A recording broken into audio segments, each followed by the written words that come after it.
Hey everybody, welcome back to the Huddle. Benjamin Albright. We got Jake Arians here, and we are excited. We've got some games under our belt now. We actually get to talk about stuff instead of previewing stuff. I thought it was a fascinating week in the NFL. Passing numbers a little bit down. Rushing numbers look like teams might need to get a little bit more effective and efficient with that. We can get into all of that. Jake, how you doing, man? I'm good, brother. Thank God we got something to talk about other than hypotheticals and whatever else, man. We've got some stuff to watch. I will say we still have a bunch of hypotheticals. I'm not sure what we learned in week one, other than let's start with this. We're going to recap some games. I want to throw this out to you. Like, dude, no preseason basically anymore. In the last couple of years, week one and week two have just sucked. You have 17 games now, so I guess the NFL doesn't care that their product is shit in week one and week two, but it's ugly, man. Too many penalties. The fourth quarters have kind of sucked. Teams are like in better shape. Some guys are better shape than others. It was ugly football again, man. Like I don't know how we fix it, but it's kind of pissing me off that we don't get as much in the preseason to learn about these guys. And we got to learn about them in actual football week one, week two. I mean, there's some good stuff, but a lot of it was just ugly football. Yeah, and we learned a lot of different things. One of the things I think jumped out at me is fascinating. I think league average was 185 passing yards in a game, which is severely down from where it was 3 or 4 years ago. And we can directly attribute that to the lack of reps that quarterbacks are getting in the preseason. We were seeing sloppy quarterback play. Now, some of that's a little bit different. Obviously, we had a couple of rookies out there that were starting. That's a whole different basket. And one of the other things that I want to touch on first was Kirk Cousins is clearly not over that injury. I mean, we saw he barely moved. They were in the pistol for 12% of the time. They were running the ball out of the pistol. They put him back there in the shot. He didn't even move. He was taking 3 steps and just let it go. He didn't move at all. Clearly, that injury is still bothering him. Yeah, so what the hell did he not take any snaps in the preseason for? Because you want to be healthier when you're obviously not healthy? I mean, JC the other day is like, what reason do they need to go to Penix? I was like, they had 140 million reasons not to. It's not happening. Right. But if he's not healthy and you're going to look that bad, like we talked about the Steelers, like that defense is going to be fine. They're good enough to go 500. Russell Wilson didn't play. Justin Fields was Yeah. He throws the deep ball okay, but the underneath stuff they were just blah, whatever. 6 field goals. You're not supposed to win games. They're the only team in the NFC North or the AFC North with a win, and they're the only team without a touchdown. Right. Or Steelers anymore. Like that didn't even make sense. But yeah, like Kirk didn't look right, man. Like it was. And he's had plenty of time too. Like every and there's severities of Achilles. Not all of them are complete ruptures. Mm-hmm. And I don't know, man. Like he was not right. I think they put him out there even if he's not right because they don't want to have Penix go play well. And then they're like, all right, what do we do? Right. And then you're caught between a rock and a hard place. Like, what do you do with the money? Have the most expensive backup in the world, a situation that I think the Cleveland Browns are sort of in right now, where you've got Deshaun Watson, who hasn't looked good in 3 or 4 years. You've got arguably a better quarterback behind him in Jameis Winston at this point. Do you make Deshaun Watson the most expensive backup in NFL history? That's an ugly can of worms to open, brother. I don't think you can. I damn sure don't think you can yet. I mean, like, you got to give him 5 or 6 weeks. If they're struggling, because that defense is legit. And we'll jump into this game in a second. I watched a lot of that one on the plane coming back. You can't do it yet. One, you got to give a 4. I think, it used to be the 4-week sample size. We had to get 4 weeks of teams on tape. I think it's 6 to start the year now because I don't know what the hell you learn in week 1 and week 2. The guys aren't in shape yet. They're not really in sync yet. He'll get better. That defense for the Cowboys is still pretty damn good. And Mike Zimmer, by the way, still underrated as one of the best defense coordinators in the last 25 years, I think. I don't think they're missing anything. I love Dan Quinn, but I don't think they're missing anything with Quinn going and bringing in Zim. They looked really good, like on both sides of the ball. The Cleveland defense is legit. So, like, you got to get something better from the quarterback play, though. Yeah, he had a major injury coming off the shoulder, and he apparently is healthy, and he wanted to be healthy for week 1. But you can't go to him yet. Yeah, I just thought it was funny. I went back and kind of watched that one a bit in sort of fast forward as I was watching it and watching Watson and it wasn't like it was, there were guys that were open. He was just missing them, and I get it. I mean, he's not really a fit for that offense to begin with. Bill O'Brien maximized it. Whatever you think of Bill O'Brien, the personnel guy, which was awful. Bill O'Brien, the coach and the schemer was pretty good for Deshaun Watson. Maximized him and the threats that they had. I like Kevin Stefanski as a coach. I do.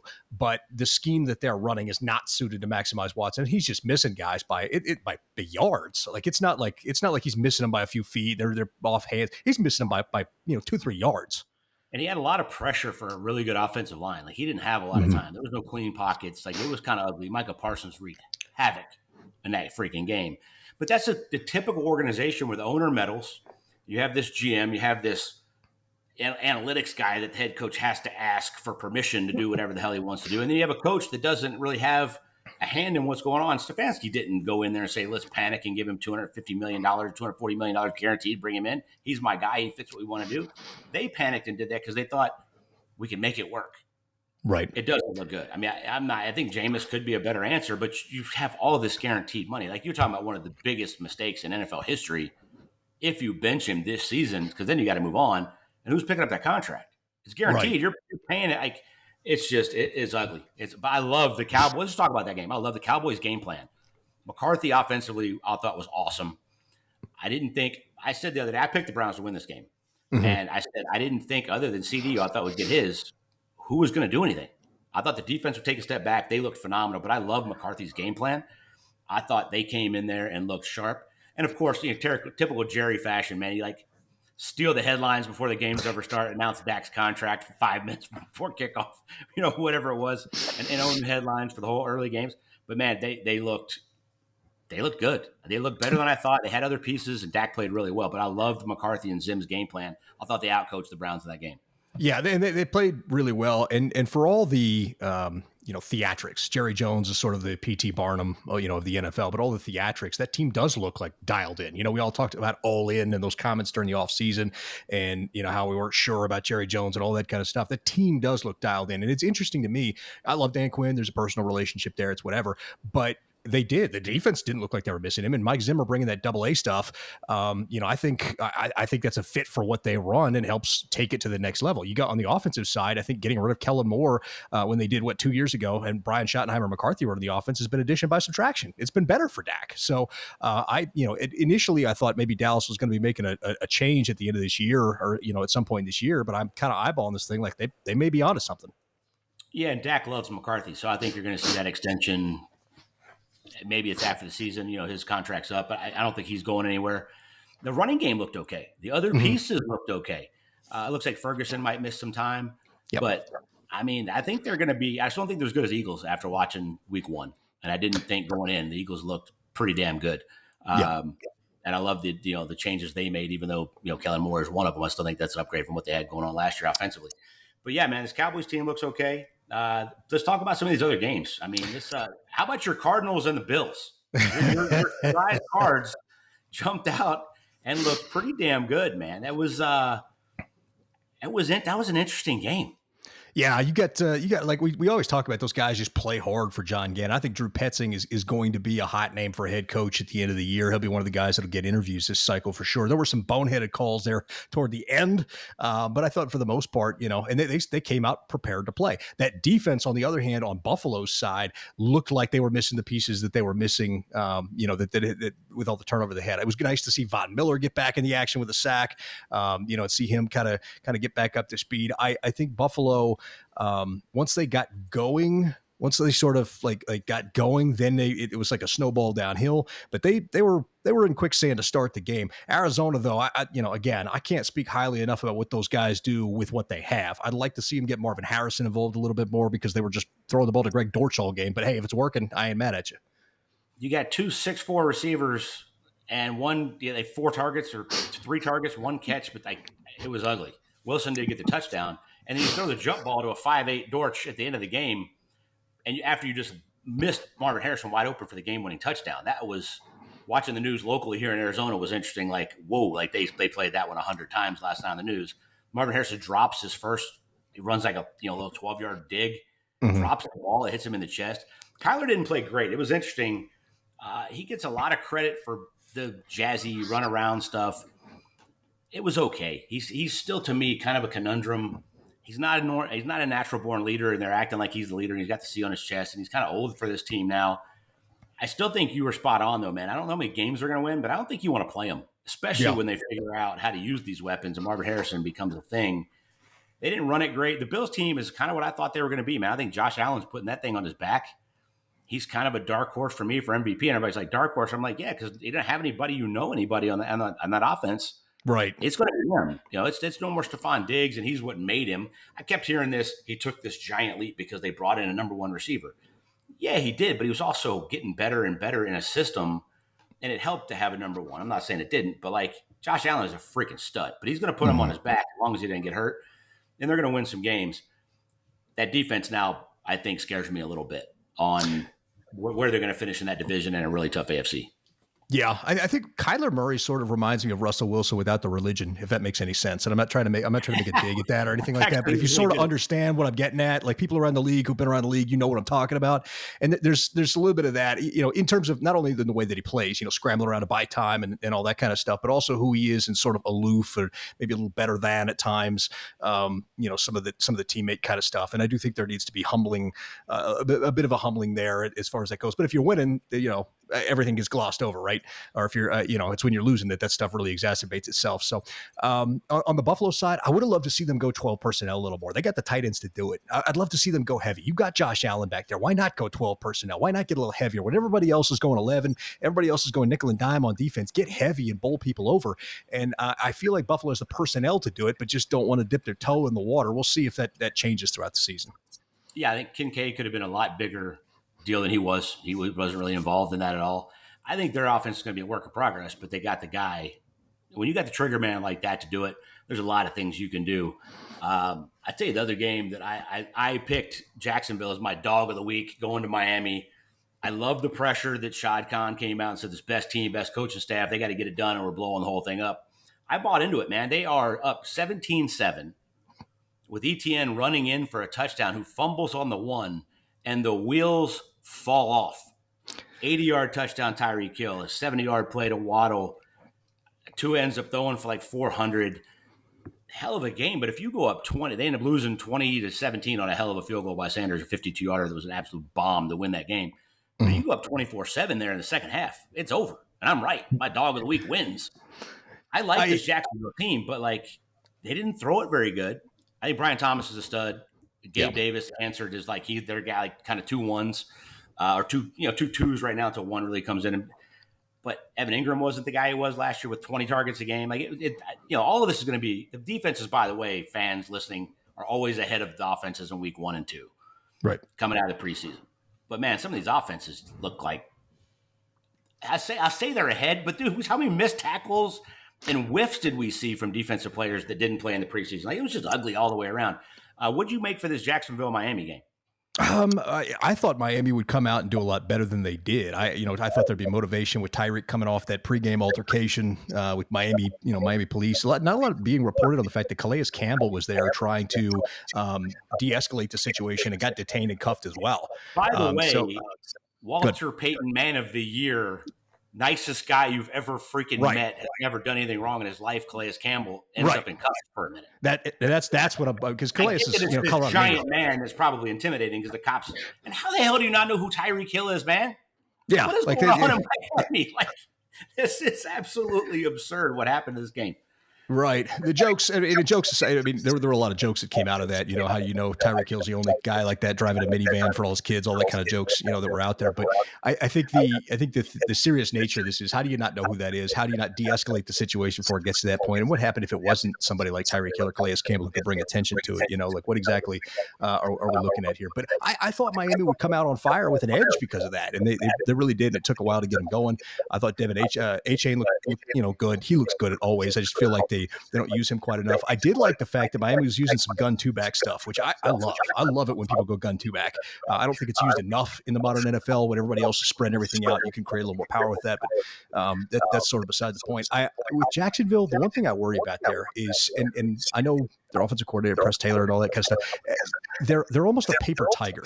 They're great until something goes wrong, and then everything goes wrong, and they're not able to pull themselves out of it. And I don't know what that mechanism is, internally in the locker room with the coaching staff, whatever. But when things go wrong for Jacksonville, they just keep going wrong. Look how hot they get hot for a couple of games, and then the wheels come off. Right? Was it last year? Games, 11. Yeah, so I'm just saying, when things fall apart, they really fall apart, and I don't know what that is. I just know I've noticed that with that team, and so that's something that feels like to me they've got to figure out internally. Yeah, that bothers me because that quarterback and head coach combo should be better than that, and they should be better than they were. Like I said, really, ETN fumbles, and they win that game. There's no way Miami comes all the way back. They get to 20, but it would have been 24-7 at that point. I still think Jacksonville's going to be okay. They got a tough Cleveland, ugly I don't want to say the Browns suck, but they sucked yesterday. We'll give them 6 weeks before we say they're the typical Browns and they suck. The defense is really good. They got the Browns coming to town. That's going to be an interesting game, the Browns and Jacksonville this week, because they both are going to be hungry to get one there. And I think that's going to be an under-the-radar, really good game next week. Yeah, if they don't figure out this Watson stuff quick, the Browns season could go up in flames. One of the other ones that interested me, Patriots Bengals. The Bengals start slow though. If you've watched this, I mean, the first 2 weeks of the season, wasn't Joe Burrow like 1-8 or 1-9 in the first 2 weeks of the seasons over the course of his career? They do not win early for whatever reason, and then they kind of build on that later. They had obviously the distractions with Chase. That contract's not going to get done. Bengals being cheap as usual. But the Patriots, how about them coming out and snatching a win when everybody said they might be the first 0-17 team? Outrushed them by 100 yards, won the time of possession, didn't have any turnovers, and kicked their ass. By the way, it's the first time Joe Burrow's played a preseason. Like, he should have been better than he was, but it was ugly, man. What's the deal with T. Higgins? Something showed up late, something like didn't end up playing in this game. Like, I don't care. If you're 7, depending on the line, 6.5 to 8-point favorites at home. By the way, the Patriots go into Cincinnati, kick their ass like that. It's supposed to be a dumpster fire worst team in the league. That's a hell of a win for Gerard Mayo in his first game, man. I was like, wow. Pick up where you left off. You see why they like him, but like, they played complementary football. They kept themselves in the game. They won the time possession. They ran it really good. They didn't turn it over. You're going to be a lot of games in the NFL if you do that. I think every defensive coordinator in the league was sitting there cheering that one on, just looking at the time of possession, the rushing attempts. I'll see you can win football games like this, which I appreciate. It's a throwback attitude, but I thought that was fun. And yeah, the Bengals. I mean, we talked about this, that the AFC North might be one of the strongest divisions, but I'm looking at this, across the board. The only team that won, as you mentioned earlier, was the Pittsburgh Steelers. They barely won against the Falcons. They were hobbled. They didn't even score. They didn't score a touchdown. So the AFC North, maybe I was a little premature with anointing them. I want to get into the Tampa Bay game as well. You obviously had I got a lot of friends on that Commander staff. You had the rookie and Jay Daniels and Baker Mayfield lighting it up. I love it. Mike Evans might be the all-time most underrated receiver. I remember when he was getting drafted and people were on Sammy Watkins, I think, that year, some of the other guys. But when Mike Evans was getting drafted, I'm like, dude, this dude made Manziel. You go back and watch the tape. This guy made Manziel. All this Manziel mania you're talking about is Mike Evans, and he might be one of the most underrated receivers in NFL history with the stuff that he's put up. Just continues to keep trucking. Him and Levante David might be the two most underrated Hall of Famers. That Levante gets no credit still. Luke Kuechly was great. I'm not going to take anything away from him. Levante is better for longer than Luke Kuechly. The numbers say so. The film says he's just as good, and he gets no love. Man, this Bucs team looked good. We talked about it. They're the same team. You brought in more guys. Rashad White was good. Chris Godwin with a touchdown. Mike with 2. Baker looked like a freaking stud, healthy. Second year, different coordinator, but he knows the system. Like, offensive line was legit. Defense is underrated. I don't know why they're talking about like mid-rank. That's a top 8 defense for sure if they stay healthy. They're bringing it from all over the place. And Daniels looked good at times. He looked like a rookie playing a Todd Bowles defense that's really good. He ran all over the place. They're favorite this week against the Giants. I think they'll win that game. I like Daniels. He handled it really well. I thought he would be more overhyped and jacked for this game in the NFL, as excited as he was. I thought he handled it pretty well, for a rookie on the road. You said, I like that staff. I think they had him ready to go. I just think this Bucs team's underrated. 6.5 point dogs, by the way, the Bucs on the roads at the Lions this week. The Lions look good. Oh. But that playoff game, the Bucs played a lot better than everybody thought they were going in. And I don't know how you just watch this Bucs team play that good, and you're 6.5, almost 7-point dogs on the road. Give me the Bucs to cover that one early in the week. Let's see what that line looks like later. Yeah, I mean, I watched extensively watched that Rams and Lions game, obviously, and I thought the Bucs looked better than the Rams did. I think that they'll give them some trouble. That's a weird number to me, given I think it's a lot closer to 3.5 personally. Just looking at the way both those teams played, the Bucs had a couple of injuries, I think, in that game, but it doesn't look like anything that's too serious out there. I mean, so we'll see. We'll see how that all shakes out once we get all the injury reports and everything back on that. But I like the Bucs' chances this year, especially with a hobbled Cousins early. The Panthers look like just trash. I mean, just garbage. I felt bad for Dave Canales watching that game. Bryce Young is not an NFL quarterback at this point. Which is a damn shame because, I love the kid coming out. He was so good at Alabama. And you could say I've been this size my whole life. Man, it matters. Like, I'm not a guy that, let's talk about this. You played quarterback. Like, I'm not a guy like, do you need Josh Allen or Mahomes' arm? No. Chad Pennington succeeded in the league, right? Right. But he did it with his brain. He knew where to go. Chad Pennington's like 6'3", 6'4". Like, right. He's a bigger guy. He's tough as shit. Like, you just got to have some arm talent. And it just looks like he's got to use his whole body to do it. He can't, I don't know. Maybe we'll see more than we've seen, but he didn't look good last year. He looked horrible yesterday. I don't know what to think of the Saints team. I still think they're probably a 500-ish team. It's okay at times, but they look like freaking world beaters. And I don't know if it's because the Panthers are that bad or if the Saints are better than we thought, but man, that game was ugly. I think it's a combination of both. I do believe that Saints team on offense is going to be better than I thought. I think Pete Carmichael and that stale scheme was holding them back last year. I think getting Kubiak in there, I think, is added a spark to that. So I think they'll be better. I don't think they're as good as the scoreline indicated. I mean, it was Carolina, but there were two, I thought, just absolute dogs this week, and that was Carolina and the New York Giants. I'm looking at this, and I'm pretty sure Tulsa Welding School would be favored playing against the New York Giants. They just look bad. I don't know how much more rope you can give Danny Dimes, who, by the way, has more pick sixes than he does passing touchdowns since he signed that extension.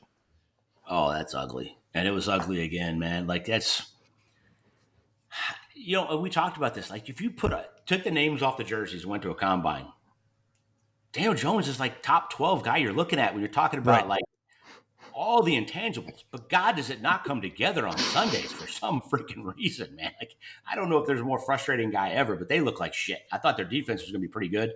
It was not. They look like they got a long way to go. Yeah, it was brutal watching both of those. I don't expect either team to compete for anything. They're both going to be in the mix for that top pick, and it may be time to make quarterback changes at both of them. Giants will most certainly be making a quarterback change after this year. Panthers, I don't know if you give it another year. If you see enough from Bryce in the back half of the year, maybe you do. But Dave Canales signed was it a 6-year deal there in Carolina, I think, and you had to do that in order to get him. Care how long he gave him, you know that, right, and that's that. Well, I mean, and I got enough stories about that guy.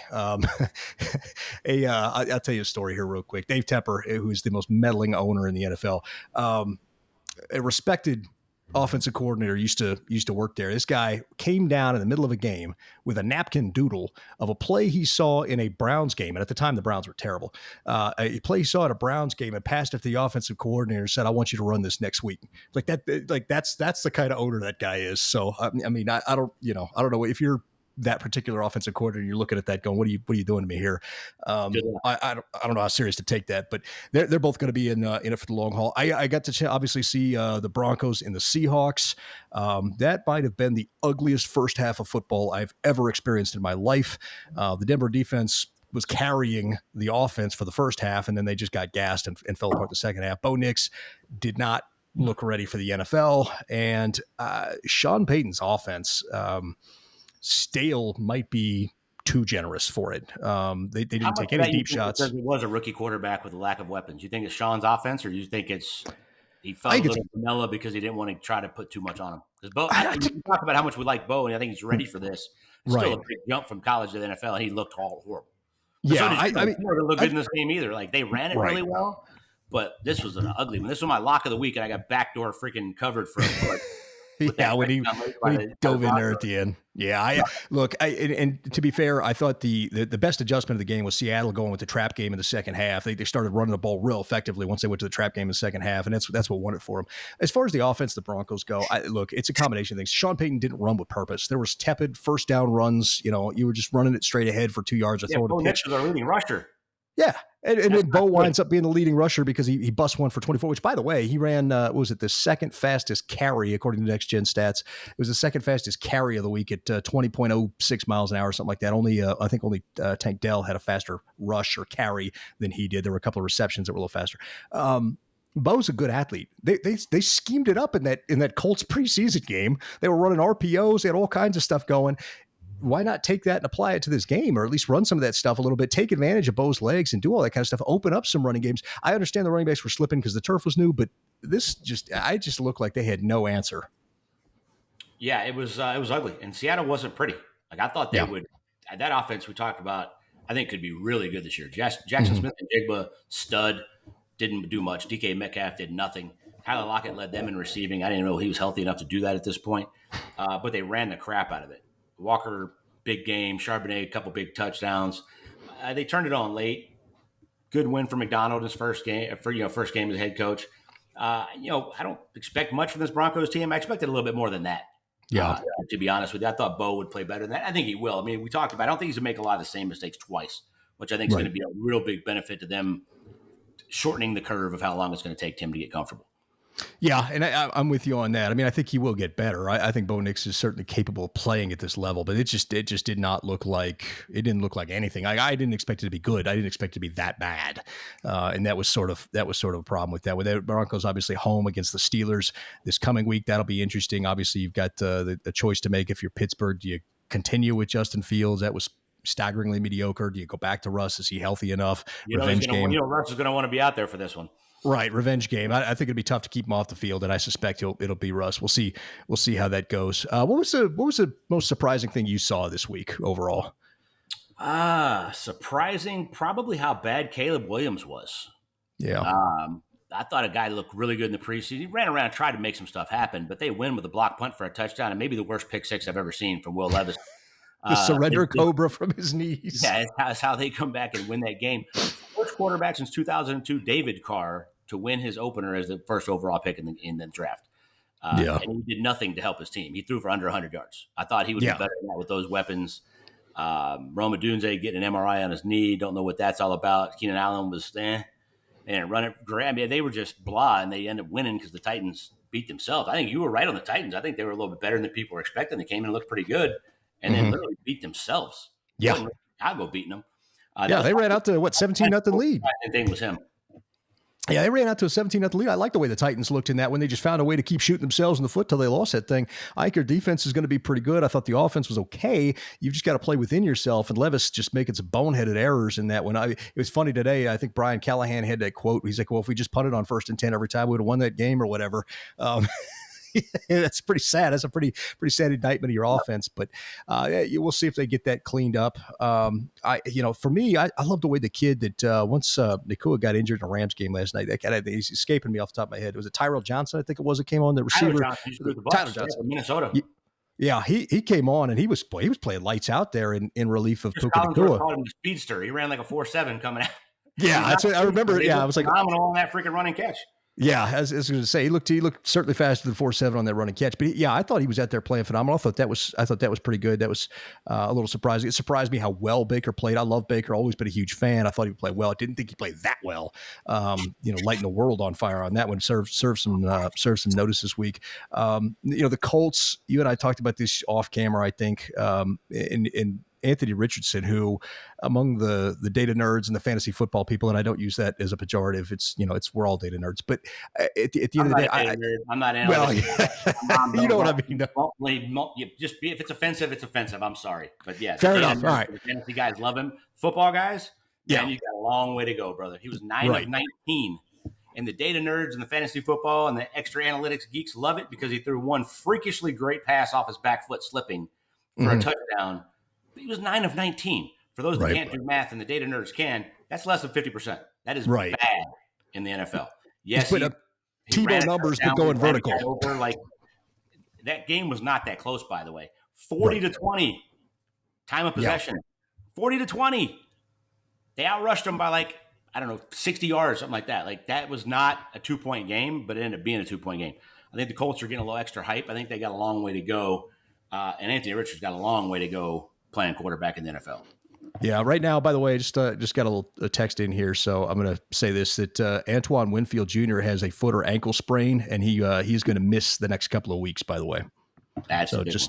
We talked a little bit about some of the injuries and some of that kind of stuff. I want to make sure we got that out as an addendum. That just happened, right? I just got a text on that. So, I think this coming week is going to be phenomenal. What do you? We got the Monday night game. We're recording this before the Monday night game. We got the Jets. We've got the 49ers. I started off bullish on the 49ers, and as this thing gets closer, I'm waffling, man. So am I wrong? Am I being the idiot here, or is there something to this? No, I agree with you. I'm not waffling. When I picked it was 4, and I really like that. I think San Francisco ends up having too many weapons. Brock Purdy played in the preseason and played well. So did Kittle. They got all their drama out of the way. I still think they're better, but that defense is really good for the Jets. I think Aaron Rodgers is going to be hyped. He's talking about how emotional he's going to be. He's going to make some plays. I think it's going to be closer than people think. And we've seen the defenses miss tackles but be ahead of the offenses and some ugly offensive football. The reason I like the Niners and was more bullish than most teams is because their guys played. Mm-hmm. I think they'll be sharp enough. I think they end up having too many weapons at the end of the day to stop. But they can get on the edges and get outside. I think they have a really good opportunity offensively to make some stuff happen. But that Jets defense is good. I think it's going to be a hell of a fun game to watch to end a really good week of football. Not good week of football, but good games. Like there were some really good, entertaining games. I did too. I'm looking forward to it tonight. I go back and forth on this. The Jets do have such a great defense, and it's going to be interesting. Obviously, there's a connection there. Saleh and Shanahan, they're aware of each other very, very intimately. But man, the Aaron Rodgers thing as it gets closer, I'm just kind of like, man, this dude's going to have a chip because everybody's been talking all this mess, and that's when he gets up for stuff. I know that mentality because I'm the same way. I don't get motivated until you start bleep talking me, and then I'm like, all right, let's do this. And so like it's one of those things where I get this nagging feeling. I'm going to pick the Niners, but I get this nagging feeling I'm going to be back here eating a plate of crow next week after picking the Niners and watching them whoop up on them or something. Yeah, I mean, I don't know if we're eating any crow in week one, man. It's hard. This week is the hardest week ever to pick games. The overreaction, underreaction from what you saw in week one, especially coming out of crappy preseason stuff. It'll be interesting. One more thing. What was the best thing that you saw coming out of week one? Oh man, that's a really good question. I thought when you think about it, because I got one, man. There was a throw on third down last night that Matthew Stafford made. Yeah. To me, Matt Stafford still doesn't get the credit he deserves as being Patrick Mahomes long before Patrick Mahomes. Mm-hmm. You want to talk about the no looks and the arm angles and all the stuff. He lost a lot of games when he was in Detroit, and he threw a bunch of picks. But dude, that guy is, when you talk about arm talent, you can't not put him in the conversation as one of the best arm talents in the league. But he got hit in the face. I don't know how he saw the receiver. Those that are across his body, right to left, perfect for a first down on third down, which was huge. They ended up getting the field goal on that drive. Maybe one of the greatest throws I've seen in the last 10 years. I mean, it's the definition of standing in the quarterback, taking it in the chops, or standing in the pocket, taking it in the chops, making the throw. But there's like three guys in the league that can make that throw. I mean, it was unbelievable. It was the best thing I saw all weekend by far. Yeah, I think the Stafford doesn't get enough credit because first he had Megatron, and he was also languishing up in Detroit, and so I think the combination of those things kind of is kept him from getting what he deserves. But you watch that game last night, even nobody's cooler in the face of pressure and makes those same. You talk about those throws Mahomes makes, he does too. The no looks and just having that. If this was what that old Madden game, he would have the vision cone on the field would cover the entire field, right? I love watching him play. He's like a certain, and it's not like he's in his prime doing it. He's got a bad back. He's got a sore elbow. He's been beaten up. Yeah, he's got a gray beard. He's out there still doing it. Yeah, it's the same here. Actually, I gotta get this grab. Yeah, me too. But I'm 26. I'm not still playing. Right, fair. But he's he does, and he goes in there week in and week out and gets it done. And the quarterbacks behind him in LA aren't any good. They know if he goes down, that's it for their season. So I would tend to agree with that. I think that was good. I love the way we talked about Anthony Richardson, those numbers. I love the way Alec Pierce was playing, his receiver, who made two of those big plays in that game. I thought he looked phenomenal out there. I thought watching the Seattle Denver game, Bo had one throw to Josh Reynolds down the side. It was pretty good. But what I loved in the second half on the Seattle offense, we talked about them getting better. They started running trap. They didn't do it all in the first half. Then all of a sudden they started running it in the second half. And man, they got that thing blocked up. They got guards pulling on they call it dummy trap. They got the guards pulling all the way out, both of them. It was just fascinating to watch as the run game evolved at halftime. And all of a sudden you're like, I see what they're trying to do now. Now I get it. This first half was garbage. They're trying to get their feet wet. Now I get it. Forget analytics, man. That's the shit that geeks me out. That's football stuff. That is adjustment at halftime with a football coach saying, we're going to run this. We're going to hit them in the mouth. They can't handle this. And they run it the whole second half. It turns the game around. That's football. Mm-hmm. Yeah, the numbers all have their place, man. But that's the stuff that gets me fired up. That is a coaching adjustment of this is how we're going to beat them, and it works. And that shows on film. And then the team that's playing them this week goes, we don't want to see that. We're going to spend all week stopping that, and then they make an adjustment off that. That, to me, that's a lot more fun to geek out about than some freakishly awesome throw that then you go and you're less than 50% completion percentage. Right. And I'm sitting there. The problem is I'm sitting there watching this. Is they're doing it to, I cover the Broncos. I watch them do it to the Broncos, and I'm sitting here building off. I'm like, okay, we could put a backside wheel on this with a tight end.